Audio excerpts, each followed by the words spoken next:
Culture है कि रोशनी चांद से होती है सितारों से नहीं, कि रोशनी चांद से होती है सितारों से नहीं, मोहब्बत दीदी से होती है किसी शाह या मोदी से नहीं। जा যে ভুলতে পারি নিজের নাম ভুলবো না কোন নন্দীগ্রাম। কাজে মমতাদি কোন আবেগের জায়গা থেকে এই কথাটা বলেন সেটা আমি হয়তো এই মাটিতে এসে আজকে আরো বেশি বুঝতে পারছি। আমি আপনাদেরকে খুব বেশি এদিক ওদিকের কথা বলবো না। দেখুন সামনে নির্বাচন, আগ কা দরিয়া है और डूब के जाना है, তাই তো? আর আমরা কি বলি कि खुद ही को कर बुलंद इतना कि खुदा बंदे से खुद पूछे कि बोल बंदे तेरी रजा क्या है। মানে আমি যদি কিছু চাই যে আমি এটা করব, ঈশ্বর আল্লাহ উপর থেকে একটা আলাদা আশীর্বাদ দেয় তো, আলাদা শক্তি যোগায় কি মা। তো আপনাদের যে বিধায়ক, আজকের দিনে তার নাম নিতে আমার ইচ্ছে করছে না, কিন্তু বাধা বাধ্যকতা যেহেতু এখানকার বিধায়ক, দু একটা ভালো কথা আমাকে বলে যেতেই হবে এখান থেকে, তাই কি না? একটা অপূর্ব রাস্তা বানিয়েছেন দেখলাম, রাস্তাই নয় সেটা, যেটার জন্য আস্তে আস্তে আমার প্রায় আধ ঘন্টা বেশি লাগলো। তো আমি ভাবলাম যে শুধু মুখে বড় বড় কথা বলেন, অনেক বড় বড় ভাষণ দেন, কিন্তু কাজের নামে নাম নেই কোনো। তো 5 বছর যে হলো, এবং এই 5 বছরে কটা রাস্তা করেছেন, কত আলো করেছেন, কটা জল করেছেন, কটা নল করেছেন, কটা কল করেছেন, কটা মানুষের পাশে দাঁড়িয়েছেন, কত মহিলাকে নিরাপত্তা দিয়েছেন, সুরক্ষা দিয়েছেন, সেই হিসাব আপনাদের কাছে আছে? আপনারা খুশি আপনাদের বিধায়ককে নিয়ে? খুশি আপনারা নিজেদের বিধায়ককে নিয়ে? আসলে সত্যি কথা বলতে আপনাদের হয়তো লজ্জা লাগে যখন আপনাদের বিধায়কের ব্যাপারে কেউ জিজ্ঞেস করে আর আপনাদের বলতে হয় যে আমাদের বিধায়ক তো শেষ আধ ঘন্টা কাউন্টিং রুমে লোডশেডিং করে জিতেছে। খারাপ লাগে না বলতে? কাজে আপনার অবদান নাম করে ইনশাআল্লাহ খুব ভালো, খুব ভালো।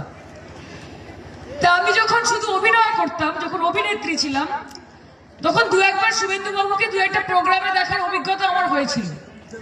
তো তখন উনি এটা অন্য রকমের মানুষ ছিলেন, হাসতেন, সবার সাথে কথা বলতেন। মমতা দি এতগুলো পদ দিয়েছে, এতগুলো দপ্তর দিয়েছে, এত মান দিয়েছেন, সম্মান দিয়েছেন, মানুষের পাশে গিয়ে দাঁড়াতেন, কার কি প্রয়োজন, কার কি দরকার সব শুনতেন, দুহাত ধরে সবাইকে দিতেন।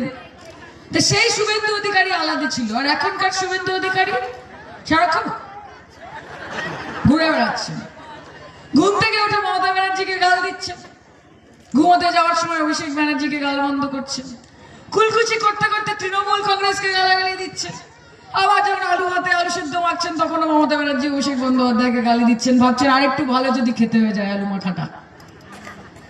কিন্তু আমি আপনাদের একটাই কথা বলতে চাই যে রাজনীতি হতে হবে মা কনস্ট্রাকটিভ, অর্থাৎ এমন রাজনীতি করতে হবে যেটাতে মানুষের জীবনের আমূল তুমি পরিবর্তন করো।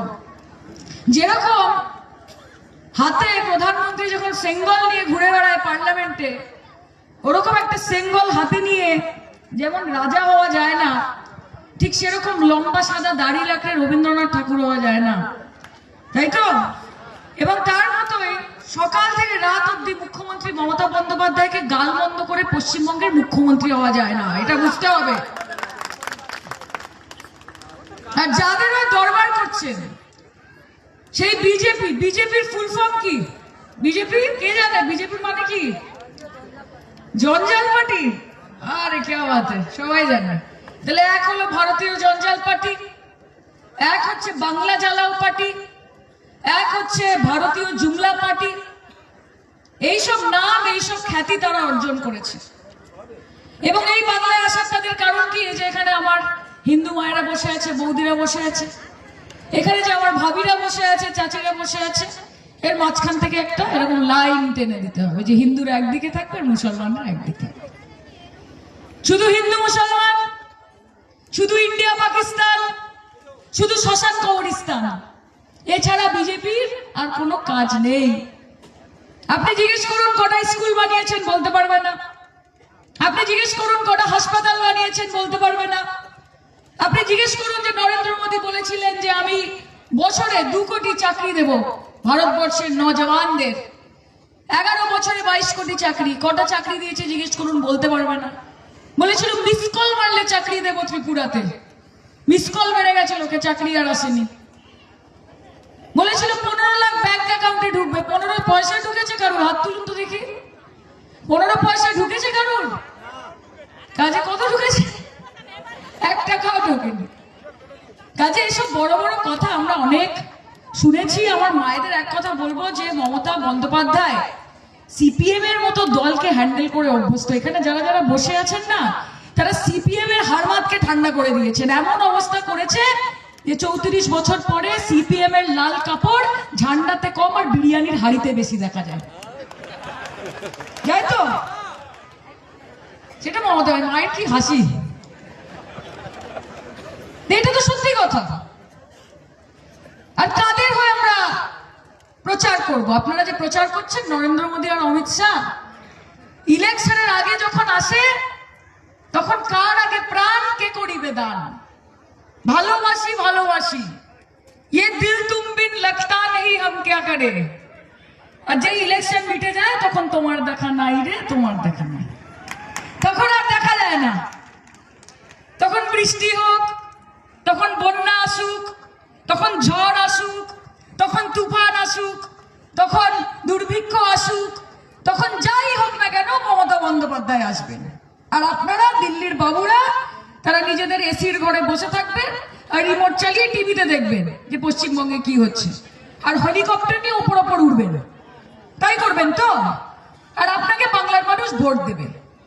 মাথায় রাখবেন, শীত গ্রীষ্ম বর্ষা মমতা ব্যানার্জি তৃণমূল কংগ্রেস এই বাংলার মানুষের ভরসা। মাথায় রাখবেন যে লাভ ছাড়া ক্ষতি নেই, দিদি ছাড়া গতি নেই। কাজে দিদির ওপর ভরসা রাখতে হবে। আমার মায়ের আজকে এখানে বসে আছে, সবাই অনেক বড় বড় কথা বলে, মহিলাও কি সশক্তিকরণ, ওমেন এম্পাওয়ারমেন্ট, মহিলাদের ক্ষমতায়ন, সব বড় বড় বাতালা মানে তারপর বাড়ি চলে যায় নিজের। সিপিএম তো কোনোদিন 20 পয়সা কোনো মা বোনের হাতে তুলে দেয়নি। বিজেপি বলছে যে আমরা এলে লক্ষ্মীর ভান্ডার দেব। বলুন যে আগে নিজের উত্তরপ্রদেশ, নিজের মধ্যপ্রদেশ, নিজের ছত্তিশগড়, নিজের রাজস্থান, নিজের হরিয়ানা, সেখানে আগে টাকাটা দিয়ে দেখিয়ে দাও, তারপরে কথা হবে।